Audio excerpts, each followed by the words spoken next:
성장주라든 주도주가 살아있으면 시장이 지금처럼 크게 무너지지 않았습니다. 이번 주부터는 혹시라도 엔터 컨텐츠 이쪽 보고 계신 분들 있으시면은 좀 확인을 하시라라고 말씀을 좀 드리겠고, 어쨌든 성장주가 하나씩 선택되기 시작했다는 점은 시장에서는 저는 긍정적으로 생각을 합니다.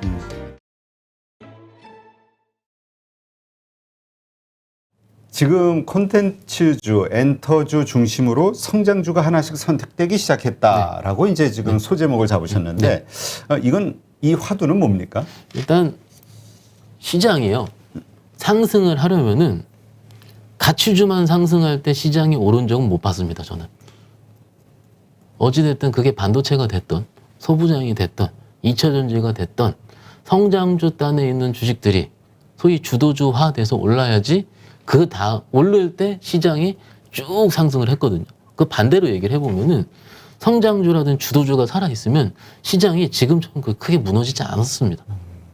같은 얘기를 드리는 거거든요. 그래서 작년에 우리가 알고 있었던 성장주 단이 크게 4개 정도가 있습니다. 알고 있는 엔터, 미디어, NFT 메타버스, 2차전지가 이 정도가 좀 뽑을 수가 있거든요. 근데 그 중에서 한 2개 섹터 정도는 지금 제가 보기에는 밑에 돌리고 있어요. 돌린다는 게 컨텐츠부터 말씀을 드리자면은 아마 그 자료가 한 지난주 초반기에 나온 걸로 기억을 하는데 4분기 실적 시즌이 계속 발표가 되고 있는 중이고요. 그 컨텐츠사들이 일단 실적이 컨센보다 잘 나왔습니다. 여태까지 컨센보다 다 안 좋게 나왔었는데 컨텐츠사가 잘 나왔었고, 그렇기 때문에 증권사에서 이제는 해보셔도 되지 않을까라는 이제 산업보고서가 나왔고, 근데 저희는 산업보고 좋은 게 나오더라도 안 움직이면 그건 시장에 선택 못 받은 거거든요. 근데 그 나온 이후에 조금씩 움직이기 시작을 하더니 뭐 회사, 뭐 제이콘텐츠라든지 스튜디오 드래곤 같은 이 회사들이 올해 그 컨텐츠 방영 계획들을 내놓는 거예요. 근데 30편, 25편 굉장히 많이 나온 거거든요. 그러면은 이 컨텐츠 업종을 봤을 때 과연 지금 금리 인상기에 여태까지 우리 1월 달에 봤을 때 금리 인상기 이런 거 하지 말라 그러는데 솔직히 실적이 컨센보다 더 잘 나왔다 그래도 100배거든요. 50배, 100배짜리가 수두룩한데 그런 섹터를 골라야 되겠느냐? PER? 네. 라고 생각을 하는데 움직이는 거예요. 그리고 지난주에도 움직였고 오늘도 강하게 움직였습니다. 그러면은 시장 선택은 이렇게 보여요. 성장주를 다 버린 게 아니고 어떻게 보면 시장은 모멘텀을 바라고 있지 않을까. 컨센 대비 더 잘 나온 거는 메이저의 입맛을 돋군 거고요. 맛있어 보인 거죠. 정말 음식이 맛있게 나왔는데 그 다음에 이런 앞으로의 계획이 발표가 되는 걸 보니까 정말로 냄새도 좋은 겁니다. 그러니까 먹게 되는 거죠. 맛있는 음식이. 그렇게 하나 컨텐츠가 이렇게 지금 시장에서 밑에서 강하게 돌리고 있는 중이고, 그 다음에는 엔터, 오늘 밑에서 많이 돌렸거든요. 밑에 올라왔었는데 오늘 나름 의미 있는 양봉을 내면서 거래도 나오면서 했는데 그거 똑같습니다. 본격적으로 올라간 게 제 기억으로 지난주 수요일 이 정도로 기억을 하는데, 그때 어떤 뉴스가 있었냐면 BTS가 3월 달에 서울에서 오프라인 콘서트를 한다예요.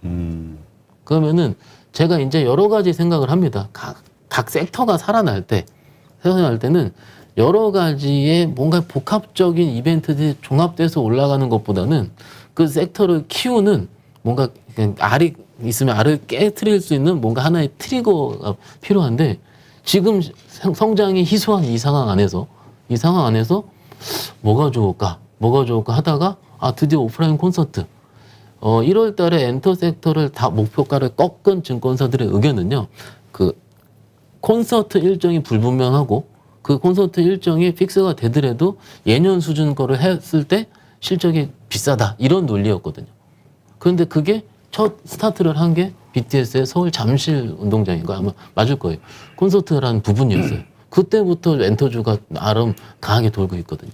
그러면 작년을 회자시켰던 4가지 성장 섹터 중에서 2섹터가 지금 돌리고 있는 중인 겁니다. 근데 막상 다른 섹터들도 오르긴 오른 것들이 있어요. 리오프닝 좀 이따 말씀을 드리긴 하겠지만 이거 자체가 너무나도 1월 달에 우리가 힘들어 했었던 섹터들이기 때문에 하나 둘씩 의미부여를 박 차장이 하고 있는 거 아니냐라고 반문하시는 분들도 있어요. 하지만 왜냐면 지금 그 주식에 그만큼 물린 분들이 참 많거든요. 맞습니다. 고점에서. 예. 보통 한 기본으로 한 30% 이상 40%씩 물렸거든요. 30-40%가 기본이죠. 근데 엔터 기준으로 아마 제가 보기에는 20% 안쪽으로 들어왔을 거고요. 이제 밑에서 올랐으니까는. 그러면은 적어도 우리 투자자분들께서 조금씩 희망을 가질 수 있는 주가 수준이 오고 있다라는 겁니다. 그러니까 다시 손실을 만회할 만큼 오를 수 있는 그렇죠. 이게 분위기가 만약에 된다. 무조건 원금이 된다라기보다는 지금부터는 좀 쳐다보셔야 된다는 거예요. 그쪽을. 그러니까 지금 이미 사실 그러니까 바닥에서 뭐 어쨌든 말씀하신 한 20% 정도 올라왔죠. 그렇죠. 그런데 더 올라갈 수 있는 가능성이 이제 본격적으로 그렇죠. 예. 그러니까 지금 주목을 해보자. 그렇죠. 근데 이제 사실 그런 경우에 많은 분들이 두렵잖아요. 네. 지금 들어갔다 그나마 또 빠지면 이제 또 물리는 거 아닐까. 그러니까 여기서는 이제 물탓이라는 말씀을 못 드려요. 왜냐면은 이미 비중이 어느 정도 있을 거거든요. 그렇죠. 있기 때문에 왜 뭐라고 말씀드리냐면 가끔 이겁니다. 가끔 갑작스럽게 툭툭 튈 때가 있습니다. 그게 여러분들 매수 원금이 아니고 그 종목들을 봤을 때 이게 원래 한 3-4%, 4-5% 오르는 주식인데 한 10%, 15%씩 오를 때가 있거든요. 그게 그 종목에 대한 뭔가의 그 모멘텀이죠. 재료들이 나온 거죠. 그러면 그것들이 나왔을 때 그 재료들이 밸류에이션에 상관이 있습니까? 상관하지 않습니다. 그 밸류에이션 나중에 있을 일을 땡겨오는 건데 그러면은 그때는 일단 줄여야죠. 그러니까는 어느 정도는 아예 너덜너덜하게 빠져 있을 때 이걸 그때는 안 봐도 됩니다. 근데 지금은 어느 정도 밑에 좀 돌리고 있는데 어느 정도 내가 매도할 수 있는 마이너스 5%라도 혹은 똔똔이더라도 왔을 때 그때는 내가 못 봐서 그 섹터를 줄이지 못했다. 이거는 정말로 이게 답답한 거거든요. 그러니까는 저는 그 섹터가 올해도 될 거라고 개인적으로 생각은 합니다. 하지만은 적어도 이렇게 빠졌다가 올라올 때 한 번에 이렇게 올라온 적은 없었으니까 적어도 올라왔다가도 적어도 수렴하는 기간을 거친 후에 적어도 뭐 상반기 한 3-4월 달부터 좋아질 테니까 그 이후부터 이렇게 뭔가 이제 의미 있는 반등을 하면서 실적이 나아지면서 1분기 실적 발표하거나 이런 식으로 연쇄적으로 올라올 텐데 만약에 지금 2월 달 안쪽으로 갑자기 톡 튄다. 그럴 때는 살짝은 줄였다가 다시 사는 거. 왜냐면은 지금 여러분들 계좌에 현금이 없거든요. 거의. 그렇죠. 없기 때문에 풀로 그냥 주식 들고 있는 맞습니다. 거죠. 예, 그러니까 좀 그쪽을 쳐다보시라. 그러니까는 컨텐츠 안에서 몇몇 종목들은 이미 정고점 부근까지는 아니더라도 꽤 의미 있게 올라왔습니다. 예를 들어 사마 네트워크스라든지 에이스토리아 이런 종목들 같은 경우는 좀 올라오긴 왔었어요. 근데 이게 제가 가끔 답답한 게 뭐냐면 못 봤다라고 얘기를 하시더라고요. 그렇지. 지나고 보니까 언제 이렇게 이런 일이 있었지? 뭐 설거지 했는데 뭐 이미 갔었다 이런 거 있잖아요. 그러니까는 그러고 이제 하고 이제 한 몇 달 또 이제 앞으로 기어버리면은 또 답답한 거죠. 또. 그렇죠. 그러니까는 적어도 제 표현으로는 엑시시라고 그러거든요. 그러니까 엑시트할 수 있는 시기는 종목들마다 특히 성장 수율을 한 번씩 줍니다. 그러니까 어떤 호재가 나오고 그 호재를 통해서 상당히 의미 있게 하루에 그렇죠. 뭐 상한가가 됐든 아니면 그렇죠. 상당히 뭐 10몇 프로가 됐든 오를 때 그때 좀 물량을 줄이자. 그게 바이오도 그랬었어요. 예전에. 지금 코로나 시국 전에도 한 번씩은 팔 수 있는 기회를 주긴 줬었는데 그때는 또 못 판 겁니다. 또. 그렇죠. 예. 근데 요즘도 가끔 그런 경우가 있더라고요. 그러니까 무슨 뉴스가 나와서 쭉 올라가니까 이렇게 보고 있다가 나중에 보니까 용주한 상한가 찍고 한 심지어 7-8%대로 떨어져 있는 근데 거. 그러면 끝난 거거든요. 왜냐면은 상한가가 찍었다는 의미에다 거래가 터졌겠죠. 게다가 이렇게 쭉 밀려요. 그럼 음봉이잖아요. 윗꼬리에 음봉, 거래 터지고. 그럼 거의 단기적으로 모멘텀 상실이라고 보기 때문에 일단 제가 나올 때마다 이렇게 좀 뭔가 팁은 아니더라도 좀 보셔야 되는 거 말씀을 드릴 테니까는 이번 주부터는 혹시라도 엔터 컨텐츠 이쪽 보고 계신 분들 있으시면은 좀 확인을 하시라라고 말씀을 좀 드리겠고 이게 근데 컨텐츠라든지 미디어 안쪽에서 이거 저희 그 산업 레포트라든지 위클리를 보면은요 그 안에 포함되어 있는 섹터가 꼭 두 가지가 더 포함이 되어 있어요. 우리가 알고 있는 드라마 제작사가 아니고요. 그 광고 회사도 그 안에 섹터에 들어가 있고요.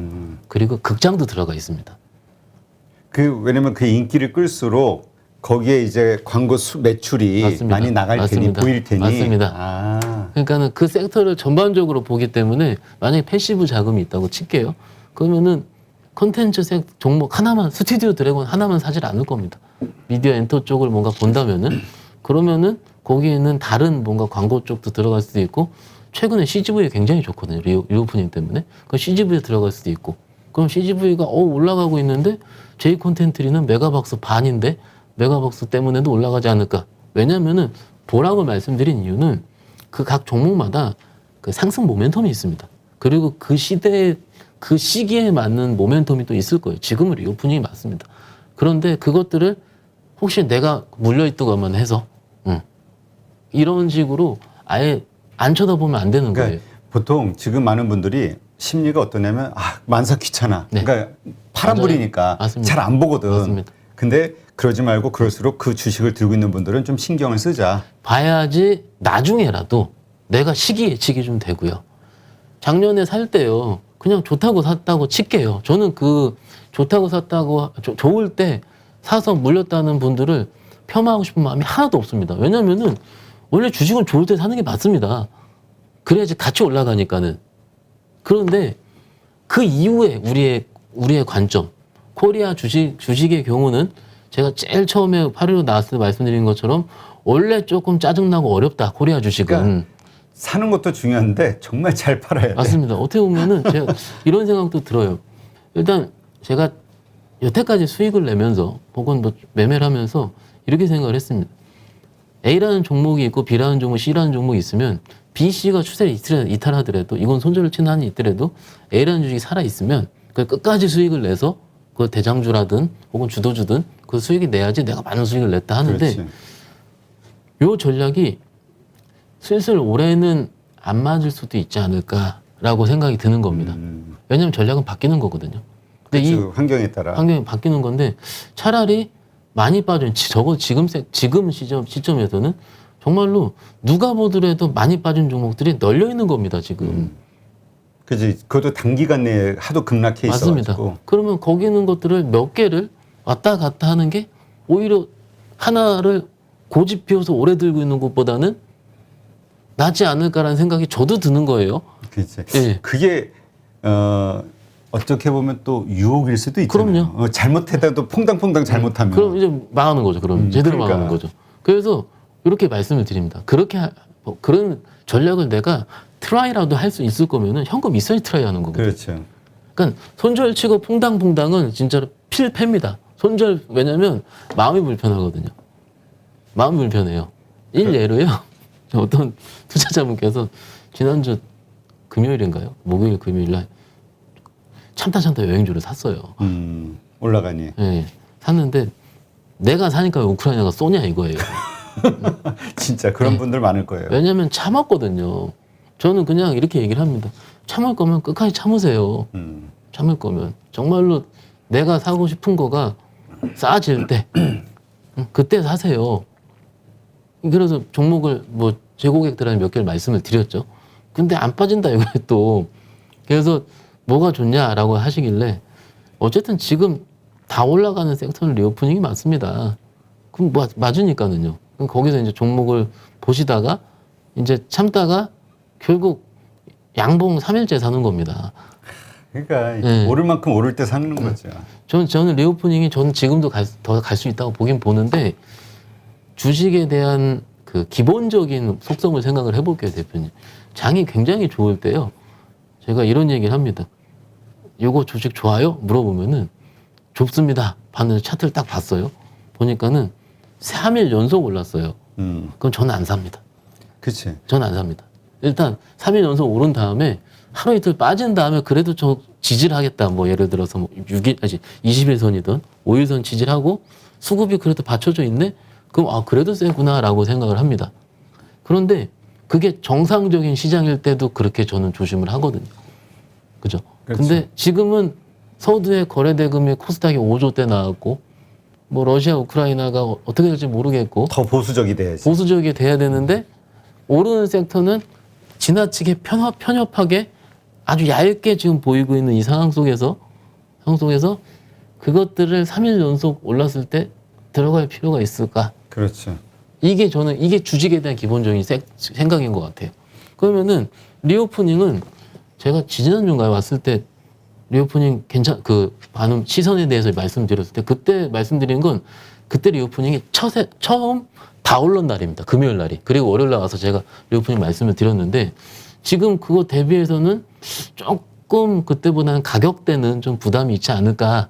한 1, 2주 지난 상황이긴 한데 그렇게 좀 말씀을 좀 개인적으로 좀 드리는 거고요. 어쨌든 성장주가 하나씩 선택되기 시작했다는 점은 시장에서는 저는 긍정적이라고 생각을 합니다. 그게 오르기 시작한다는 거는 이제 어떻게 보면 투자 심리가 그럼요. 조금씩 살아나고 그럼요. 있다라고 이해할 수도 있는 거잖아요. 그럼요. 왜냐하면 외국인 그 수급들은 우리 개인 투자자분들이 사서 올리는 게 아니거든요. 기관 외국인이 사서 올리는 겁니다. 그럼 그들도 가치주 좋고 성장률 나쁘다 이런 논리를 아닌 거예요. 그 논리는 1월 달에 우리가 무서워했었던 그게 아니기 때문에 이렇게 좀 보면 될 것 같고 수급 얘기 드리면서 잠깐 말씀드리자면 잠깐 하고 제가 그 저희 화면에서 오늘 외국인들이 산 종목, 기관들이 산 종목, 코스닥에 눌러봐요. 눌러보는데 이렇게 얘기를 할 수 있어요. 그 우리 개인 투자자분들이 어떤 얘기를 많이 하시냐면 기관들이 혹은 외국인이 산 종목만 오른다고 얘기를 해요. 그런데 그게 맞습니다. 맞긴 맞는데 왜 그렇게 얘기들이 나올 수밖에 없냐면 오른 종목만 수급을 보시기 때문에 그렇습니다. 그러지 않은 것도 있는데 엄청 많습니다. 그리고 제가 지난주부터 오늘까지 좀 잠깐 하고 쭉 살펴보면은 요즘일수록 그들도 섹터가 중첩되지 않고 중구난방인 경우는 진짜 오랜만에 봤습니다. 그러니까 삼성전자 하이닉스야 거의 장이 오를 땐 매수하는 종목은 맞는데 다른 뭐 소부장 섹터라든지 혹은 2차 전지라든지 뭐 여러 가지 성장성 섹터 혹은 가치주 섹터 이것들을 봤을 때 그들도 헷갈려 하는 거예요. 오늘 시장 특징 오늘 카지노가 많이 올랐거든요. 카지노. 예. 지난주에 뭐 레포트 나와서 올랐다 치든 하는데 그게 레포트 나온 지 며칠 됐거든요. 그렇지. 그러니까는 그게 레포트 나와서 무조건 오른다는 것도 아니고 그죠? 그리고 뭐 그들이 집중하는 것도 아니고 그러니까는 그만큼 투자 전략이 혹은 그냥 각개전투라는 느낌이 좀 맞는 것 같고 예 그렇습니다. 근데 이게 거기에 가장 근본적인 거는 이제 모든 사람들이 시장을 예측하고 판단하고 하는 데 있어서의 가장 핵심이 되는 그 어떤 상황, 논리가 있잖아요. 그게 결국은 리오프닝이 아닐까. 그러니까 사람들이 점점 지금 점점 심해지고 있는데 지금 우리도 10만 명 넘어섰다 뭐 이런 얘기 있지만 막 고민하는 사람 별로 없거든요. 이제 끝이 보이나 보다. 그렇죠. 왜냐면 다른 나라 사례를 보더라도 정점을 찍고 이제 꺾이나 보다. 이제 감기처럼 일반화되고 코로나 전국은 끝나나 보다. 이거에 대한 기대감이 커지고 있잖아요. 결국 이것을 바탕으로 모멘텀이 생기든 올라갈 주식이 튀어나오든 여기에서 결정되는 게 아닐까. 당연히 그럴 확률이 높고요. 지금 저희 아침 회의 시간에 약간 그 논란이 있었어요. 그래? 모 직원이 리오프닝이 주도주가 맞습니다. 용감하게 지르는 거예요. 차장 아니에요? 예, 저 아닙니다. 지르는 겁니다. 그런데 모 직원이 저희도 토론을 하는 거니까요. 주도주가 이렇게 시가총액 작은 거에서 나온 거 봤냐 이거예요. 그렇지. 저는 두 얘기가 맞다고 생각을 합니다. 이 두 얘기가 지금 시장에 다 투영이 되어 있어요. 예를 들어서 항공 섹터, 여행 섹터 실적 안 좋습니다. 그렇죠. 안 좋습니다. 그러면 언제 실적 안 좋은 걸 토대로 시장에 돌변할지 이게 불안한 거죠. 그러면은 뭔가 리오프닝을 한다면 예를 들어서 2019년 코로나 시국 전에 그 수요 대비해서 지금 앞으로 22년도, 23년 수요가 월등하게 높아져 있는 섹터를 해야 되는 게 맞습니다. 근데 그게 아직은 눈에 안 보입니다. 저는 이게 기본이라고 생각을 하거든요. 그렇지. 그게 주도줄 겁니다. 주도 섹터일 겁니다. 그게 그 전 대비해서. 근데 이제 우리가 좀 합리적으로 보면 그래서 이제 뭐라 그럴까요? 이 리오프닝 주라고 우리가 소위 분류하는 섹터 내에서 지금 돈을 잘 벌고 있는 그러나 좀 싸게 보이는 뭐 예를 들면 뭐 소비주들 아니면 뭐 유통주들 이런 거를 이제 생각하잖아요. 근데 우리가 합리적으로 생각했던 게 주식시장에서 그렇게 반영된 적이 별로 없어가지고 일단 그게 이제 음식료, 식음료 섹터가 대부분일 텐데요. 작년에 많이 속았거든요. 그렇지. 그리고 이제 이렇게 봅니다. 그쪽 섹터를 주도 섹터라고 말씀드리기 어려운 이유는요. 지금 섹터가 워낙 잘 맞습니다. 인플레이션 상황 하에서 가격 전가가 가능해도 소비가 일어날 수 있는 섹터잖아요. 그러니까 근데 그럼 원자재 가격이 오른다 이거예요. 올라서 소비자들한테 가격 인상을 라면도 했고요. 저번 주 주류도 했고요. 했는데 올라가게 되세요. 그러면 막상 그들의 마진은 거의 비슷할 겁니다. 이제 성장이 안 보이잖아요. 그렇죠.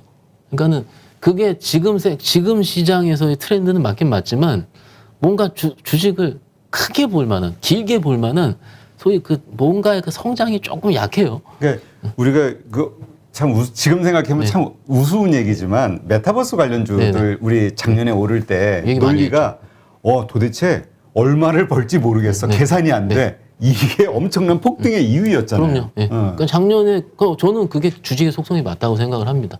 시장 상황이 바뀌면은 또 어떻게 바뀔지 몰라요. 솔직히 2주 전까지만 하더라도 컨텐츠 엔터는요 죽은 주식이었습니다. 하긴 저도 뭐 제이 콘텐츠리니 뭐니 해가지고 막 가지고 계신 분들 네. 막 고민 상담했던 게 생각이 네. 나거든요.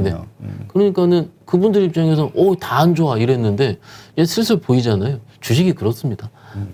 그래서 제가 저번에 나와가지고 이제 장 빠질 때 힘들지만 너무 힘들어하거나 그래서 저희 스트레스 어떻게 해소하는지 그 얘기 했었잖아요, 대표님. 그것처럼 조금은 뒤를 돌아서 봐야 될 때도 있는 겁니다. 왜냐하면 시장이 종목이 빠질 때는요, 그 종목을 정말로 손절을 무조건 치게 만듭니다. 그러니까. 예. 그러니까 지금 우리가 계속 얘기하는 그 핵심 주제도 그거잖아요. 지금 이렇게 리오프닝이 이렇게 막 좋아 보이고 이렇게 합리적으로 괜찮아 보이는 곳에 이미 많이 빠져 있는 거를 손절하고 갔다가 오히려 어떻게 될지 모르는 상황이 될 수 있으니까. 맞습니다. 그래서 지금 이제 핵심은 그거죠. 대표님 말씀처럼 지금 손절을 치고 예를 들어 성장성 섹터 마이너스 30%의 손절을 치고 리오프닝 항공주 붙을까 이거예요. 근데 그건 반대라는 겁니다. 저는. 됐어요. 또 많이 올랐으니 네. 30% 이상 올랐으니 또. 그게 흔들릴 때 또 버틸 수가 없다는 거죠. 그러니 저번 주에도 말씀드리긴 했는데 내가 붙을 수 있는 계좌 환경을 미리 만들어 놓자. 다음에라도 오를 때 현금이죠, 현금. 현금. 네, 그게 미리 말씀을 드리는 거고 이게 지금 항상 제 기준에서는 고민하는 건 똑같습니다. 똑같은데 종목이 다르고 섹터가 다른 거죠. 그러니까 우리에게 분명히 낙폭 과대주인 경우 분명히 어떤 모멘텀이 됐든 한번 튀는 일이 올 수 있다. 그럼요. 그때 그러니까 무관심만 있으면 그걸 놓칠 수 있으니 관심을 갖고 지켜보다 그럴 때 일정 부분 좀 줄여서 현금을 보유하자. 네.